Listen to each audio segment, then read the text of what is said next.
In the beginning was the Word, and the Word was with God, and the Word was God.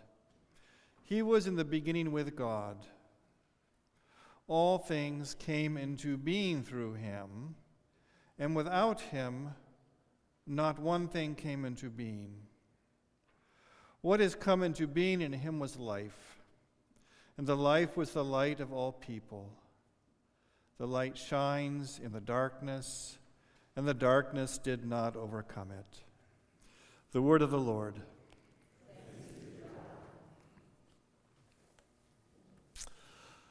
So one of my working titles for this last series that I here at College Mennonite for me has been is nothing sacred anymore?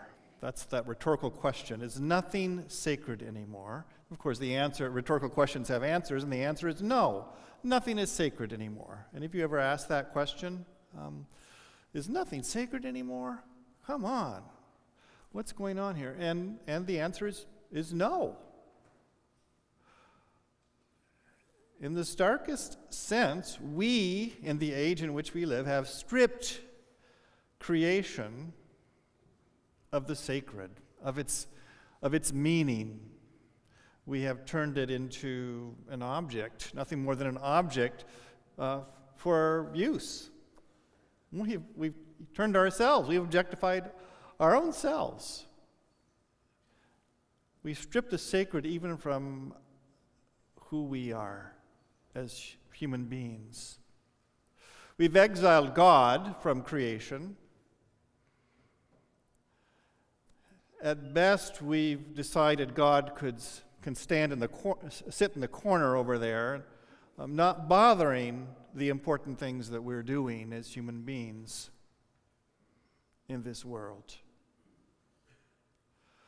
We Christians have, dare I say, participated in this project of exiling God from creation, removing God from creation, in a variety of ways, we could document that and talk about that. I'm going to highlight a couple. One is that we have begun talking about creation and our daily lives in this material world as a kind of proving ground, as a kind of testing space, that our purpose and our meaning is not found here, it's found elsewhere, and the goal is to try to get someplace else. We hear this language a lot. We're familiar with it. I grew up with this kind of language, that our goal is to get to a better place, that place where God is. We've exiled God, and our goal is to kind of get there too. When we say this, right, at the time of death, we say, well, they're in a better place. Because God is not in this place. This place is a horrible place. God is not in creation. God's out there. And that's our goal. This is a proving ground to get there. The other thing we do is we use the language that claims the task of making the world sacred to people. It is our job, it is a job of human beings, especially chosen human beings, like Christians, to fix the world, to fix creation, to make it better, to bring the sacred into creation. And when sometimes at the time of death, we assess someone's life. We assess our lives, and we'll say, boy, that person really made a difference. You can really measure the impact they had in this world, as if the meaning of their lives was entirely based on how they impacted the world. See, the world in and of itself needs fixing. This too removes God from creation, places God. We don't find God in creation. We don't see goodness in creation. God is outside of it, and maybe the best we can think of is we're going to try to take on the task ourselves as Christians to fix it,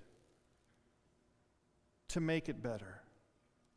But this is not our heritage as Christians. If you go back to the Scriptures and back to the earliest thinkers in the church, this is not the way they spoke about creation. They understood that the Creator filled the world with goodness. They understood that the Creator poured out love into creation. They understood that the beauty in the world around us is the beauty of the Creator. They understood that the Creator suffers with creation, not at some remove, but in it, a part of it.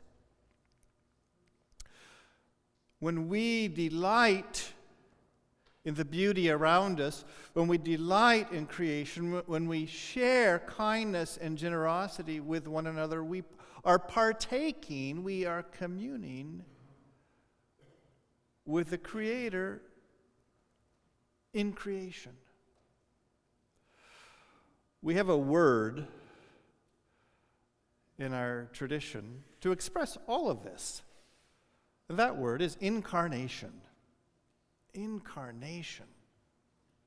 At Christmas time we have the festival of the Incarnation. Christmas is the festival of the Incarnation. 12 days of feasting at Christmas time, not as long as the 50 days in Easter, mind you.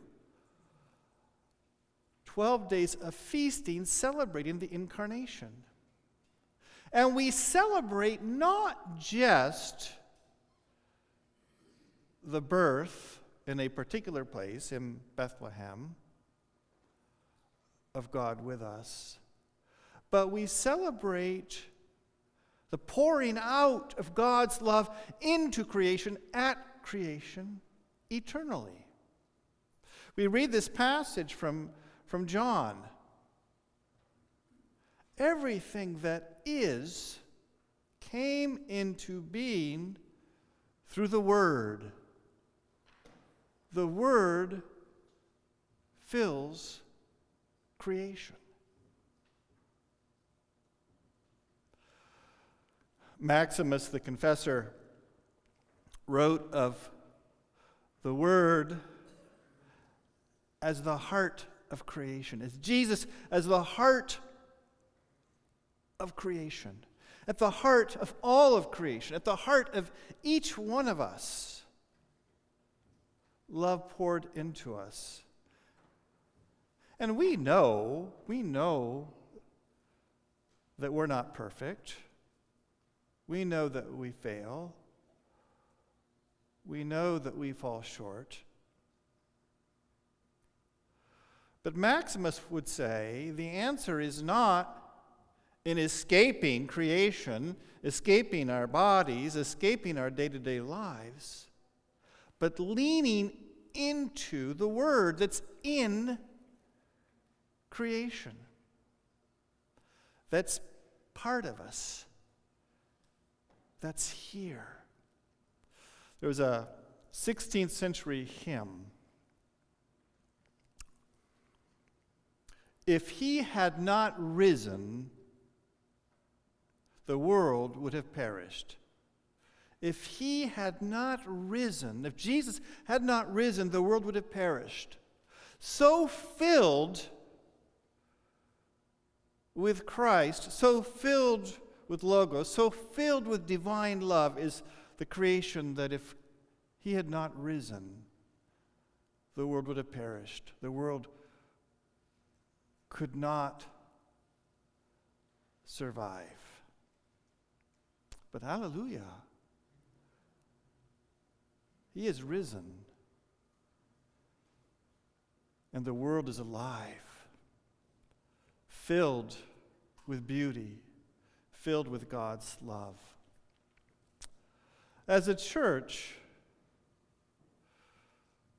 we exist not to participate in some kind of project to align creation with God's purposes. We don't exist to do that. That's not why we're here on some grand project. We are here to live into the Logos, to live into Christ, to live into creation that's filled with incarnation.